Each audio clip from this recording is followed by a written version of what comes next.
felines will hear them roar. When the sun sets over the African bush, all the wild begin to cry out. Hey yo, fam, damn, good morning. It is the 21st of June 2019. Guys, if you're familiar with my channel, thank you so much for joining this journey. To be honest with you, I didn't really know what I was doing when I started this YouTube game, but over the last few days there have been some revelations and things are going to be changing. So I'm going to be niching off and heading off in my direction. There's something that I've always been passionate about, and that's conservation, looking after animals and protecting this earth. Obviously I love people and I love helping people, but I feel like there's a way that I can provide an opportunity for myself and other people to be able to connect with nature. And this is why I'm going to be starting a charity, an NPO, that helps clean up the environment, clean up pollution, clean up litter, and it's going to be an incredible journey. Guys, I want to try and be that link, that connection between nature and people, and yeah, I'm really looking forward to it. Currently we are, as you can see around me, we are in the middle of nowhere. We are near Makulali Game Reserve at a bushwise campus, and we are actually filming a volunteer group here, and today we're going to be having some amazing speeches. Tomorrow, the next day, it's going to be absolutely incredible on pangolin, on wildlife conservation, on elephants, on the list is endless, guys. It's going to be awesome. Vultures. So really looking forward to this, and yeah, so welcome to Nature's Connection. My name is Curtis Roberts. I hope you guys are doing well.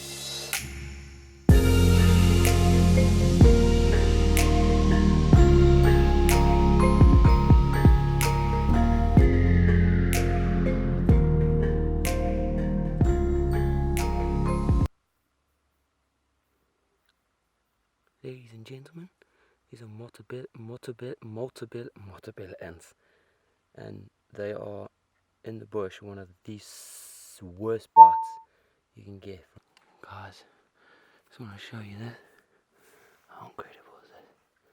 So you can see the mark on the ground, and it's formed from just this grass being blown by the wind repeatedly, and it just forms this beautiful symmetric line.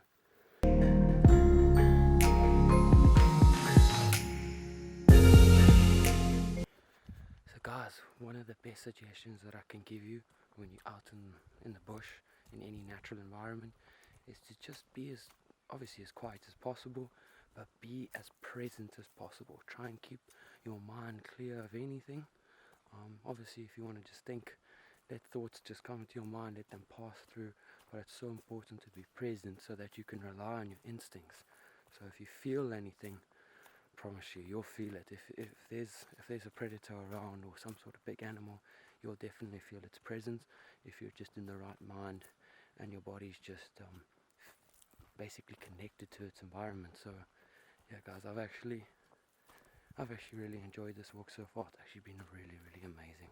Ladies and gentlemen, so there's a leopard track, as you can see, with the 4 toes, and then at the back you've got 1, 2 little mountains. Lions have 1, 2, 3. Hey yo, fam, damn, Ali. So guys, I'm busy. I was putting sand on, and the reason for this is because we walked through the grass and there was a lot of ticks, so using the sand to just wipe those ticks off, because I really don't want them to get into interesting places. There's one thing that I'm not a fan of in the bush, and that is ticks. Oh wait. Who feels me with this? Oh, this is so good. It's like when you get to the beach after a long time, you're just like, that's so nice. So guys, you may or may not be aware, but this behind me here is an electrified fence. If you see the white things, let me show you quickly. I don't want to see these white things here. Those have the electricity running through them. These other strands do not. Most of these fences have enough volts to just scare off big animals, but the amps aren't very high, so it can't really kill anything. It just deters it, and that is why I wanted to mention this, because of the fact that we just found a leopard track. This property is not meant to have leopard, but fences do not keep all the animals in. Obviously big animals find it difficult to get through them unless they knock them over, but small animals like your warthog, your wild dog, your leopard, civet, honey badger, porcupine, they just go underneath. They just dig a hole, and let me show you. Come on. That's why people pack these tires here, so that the animals can't dig, and then there's a rock there so that they can't dig underneath. But leopards can also go over, so you'll see that there's roads on either side. They use that as a fire break, and they use it so that there aren't trees right next to the fence that the leopards can just climb and jump. Because if you have a house cat, I just pulled that out of my foot. If you have a house cat, you would be aware of the fact that if you drop a cat from any height, it will turn the other way around and land on its feet. So yeah, they can get over any fence, almost any fence. Away. So guys, one of the most beautiful feelings in the bush is the two transition periods between sunrise and sunset. Oh my gosh, like the feeling you get when the bush is coming alive in the morning with that sunshine just energizing everything, and then at night time when everything starts settling down for bed or to find shelter, find an open space to be able to see or hear or smell.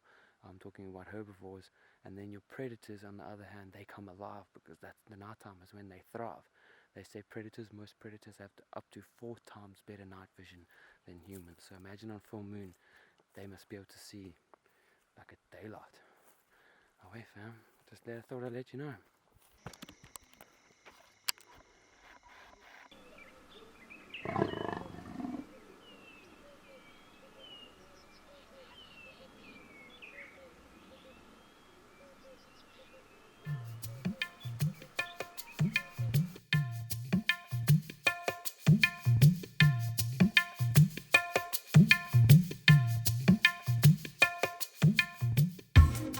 Hey yo fam family, so guys, this is it, this is the real stuff. We're on a mission, we're on a mission. We heard a leopard call. I was actually on a phone call and my brother was just like, hey, and I heard it like as he signaled to me. So we're gonna go have a look, see if we can find any evidence of him. It's just our primal instinct kicking in. We have no other choice, we have to, it's just who we are. Oh, we see you there fam.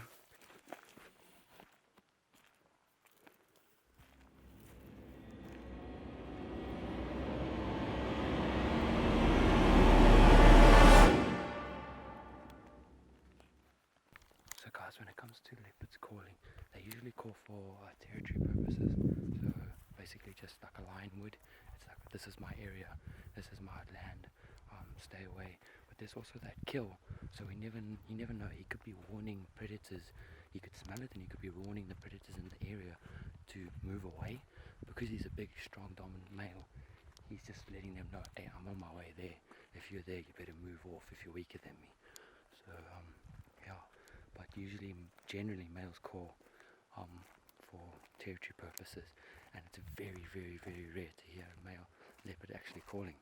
And it's an incredible sound. It's like this deep, rasping, soaring sound. So it's pretty incredible to hear it.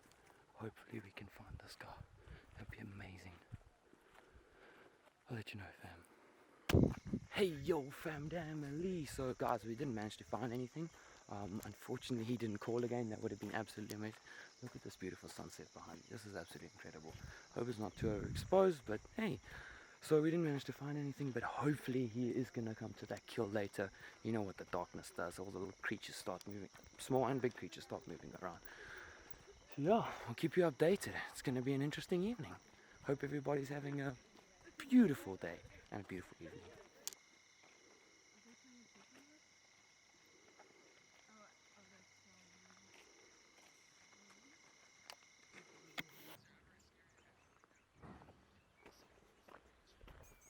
So guys, I'm on my way down to the zebra kill. A lot of the students last night actually sat watch over it to see if they could see any night creatures come and feed off the kill. I don't see. Let's see if I can find anything. This goes to show I've had a look around here. There's no tracks. Just goes to show when humans have their smell gets on something, sometimes predators won't come because they're aware of the fact that there's people around and we're a super predator. To them, it's a bit scary. They don't know what we are. They're a bit confused of what we are. So yeah, this is in the middle of nowhere as well, in the middle of an open patch.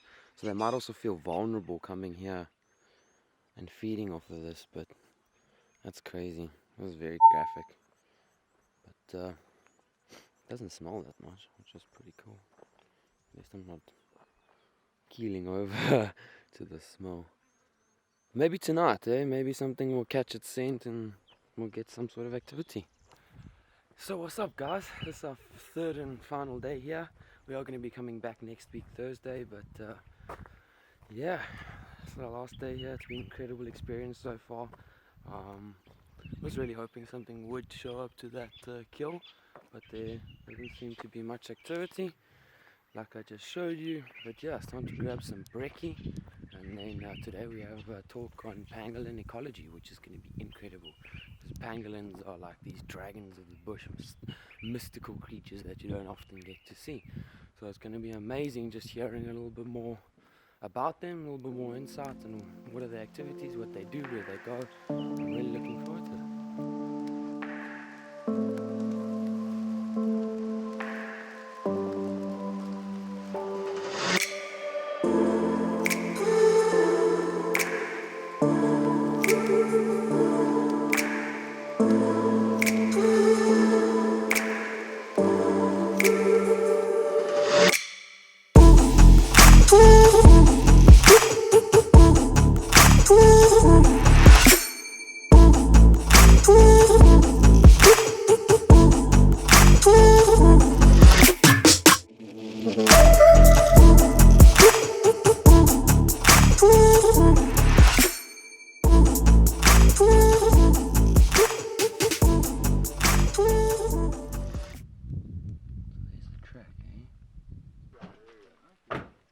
When they need it, you know.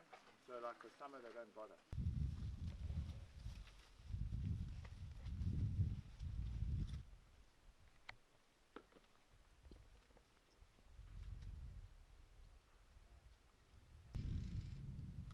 So guys, these are sable antelope. They are extremely rare.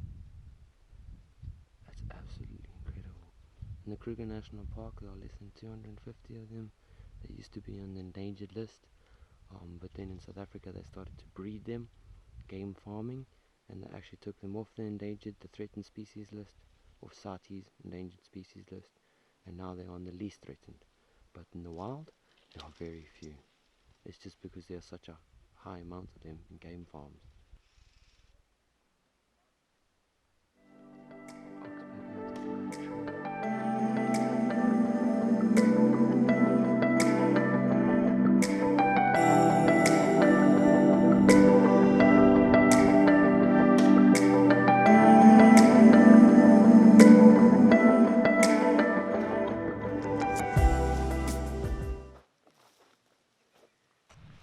Hey yo family, so that is it, eh?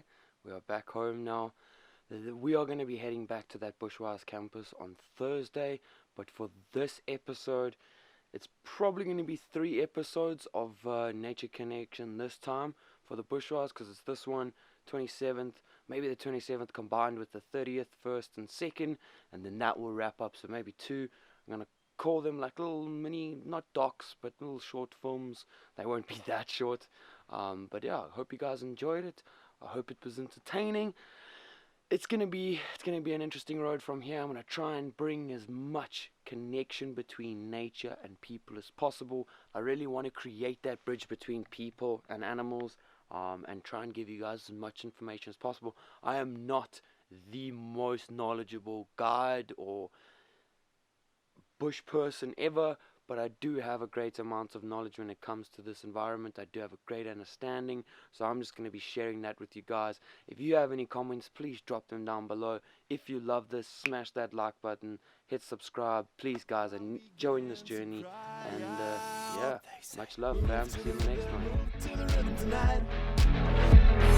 Play with the light. dance till the morning light.